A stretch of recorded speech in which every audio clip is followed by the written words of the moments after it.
Hello, everybody. I am Brooke, and my business is the Junk Parlor. And if you like today's video, please make sure to go over and subscribe to my YouTube channel for other videos like it.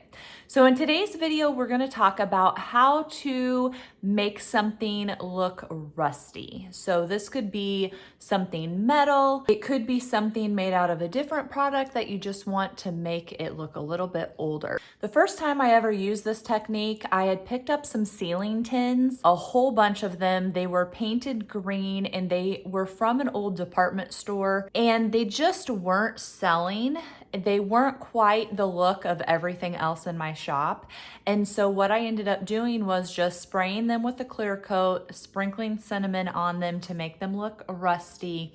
And then voila, that was literally all I needed to do to make those things sell. And it was so easy to do. Today, I'm going to show you creating the rust look on a galvanized wash tub, which working with a curved surface did prove to have some challenges. So if you are doing this for the first time, I would probably pick something flat. So in the video, not only do I do this wash tub, but I also do a little chrome that is not in the best condition. It's kind of deteriorated little door plate. So I make that look rusty too. So you can see what the cinnamon technique looks like on a couple different pieces and just decide if it's something that you want to try. So easy and a very inexpensive project. And you know, sometimes you can pick up something galvanized for cheap at the store and it's just easily accessible versus finding like a farm fresh, a barn find of something that has been sitting out and is rusty. So my only tips as we get started is I would just have a game plan. Just like when you paint a piece and you're sanding to distress it, or if you're decorating a bookcase in your home, you have a process that you want to think of to make something look good. And so that's the same as this technique when we're putting some cinnamon on it and trying to make it look rusty. You can't just slap it on there all willy-nilly. There needs to be some kind of thought process to it. I ended up doing 3 rounds of the cinnamon, basically because I found on the rounded surface of the wash bin, it wanted to run. And then once it had ran once, anytime I tried to seal the cinnamon with the clear coat, then it would accentuate those runs that had happened prior. Have a game plan. Do you want to just barely cover it? Do you want a lot of cover? You know, if you do something towards the top, you're going to want to do something towards the bottom, maybe on opposite angles. So that's what I mean by having a game plan, and just prepare to do it more than once. My other tip would be, if you have large pieces of paper, Thrifty Brooke or Frugal Brooke would really save all of that cinnamon. So I had it on a drop cloth, but it was really hard. The drop cloth was pretty big. It was just really hard to funnel the extra cinnamon back onto the wash tub. So if you had a big piece of paper or papers, I might do that. That way you can salvage some of that cinnamon that sprinkles off and doesn't actually stick. But again, cinnamon is inexpensive and I love it because it smells good too. Come along with me and let's rusty up this bucket. Okay, so we're out in the garage, and when I first moved here, somebody had all 4 of these newer galvanized buckets out on the curb, and so I picked them up.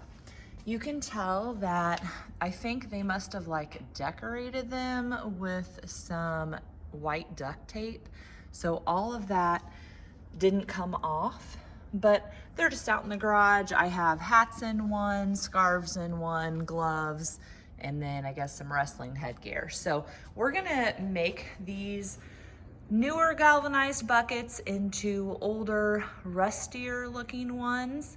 And I've done this technique once before.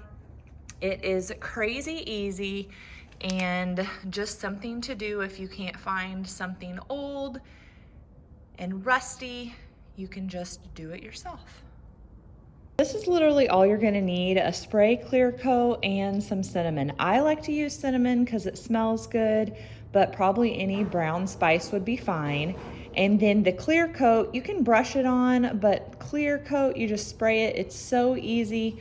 So I like that convenience. The biggest thing that you have to think about is just not being somewhere where it's windy and things are going to dry quickly. That's probably the downside to using a clear coat, is that you have to, or a spray, is that you have to work very quickly because you need something tacky to have the cinnamon stick to it.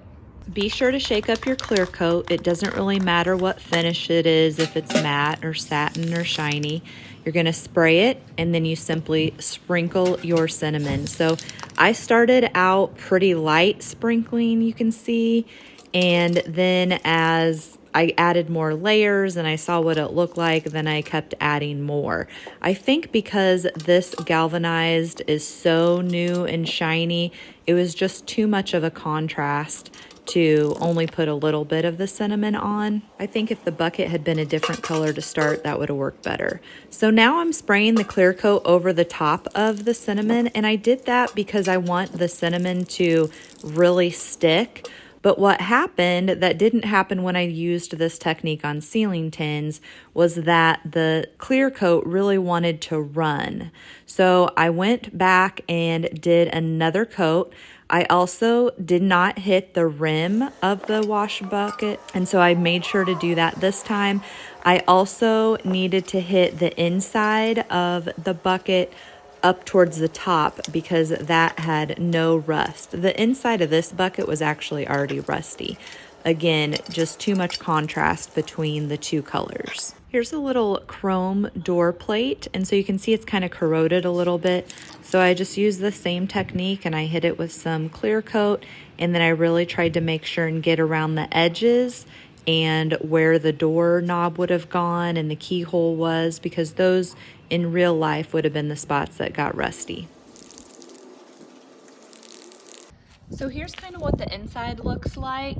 And the funny thing is that from probably about this line down is rust, is original rust. Now that's not to say that some cinnamon didn't get sprinkled on there, but you could really tell it earlier in the video that I needed to blend this in a little bit to make it look more authentic, to if you had it sitting somewhere where you could see into it.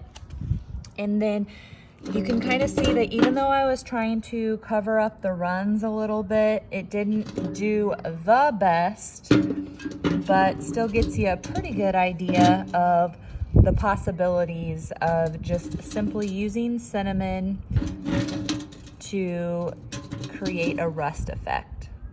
It's raining out, if you can hear that in the background. But now you can kind of see them side by side. So if you're working with a rounded piece, I would not put the clear coat over the cinnamon like I did on the door plate or had on my ceiling tins. So this bucket does not have a clear coat over the top of it. I did bring the bucket in quick with some greens just to style it so you could see what it looked like inside in a different look. And then I'm also putting a picture of a real rusty bucket so you can kind of compare. Here is a shot of it on the door plate. You can always do more or less rust. You can also always hit these things with sandpaper if you decide you went overboard or something. Well, if you end up trying this rust technique, then please send me a picture and tag me at the Junk Parlor on whatever social media account you are on. And I hope you have a great rest of your craftathon.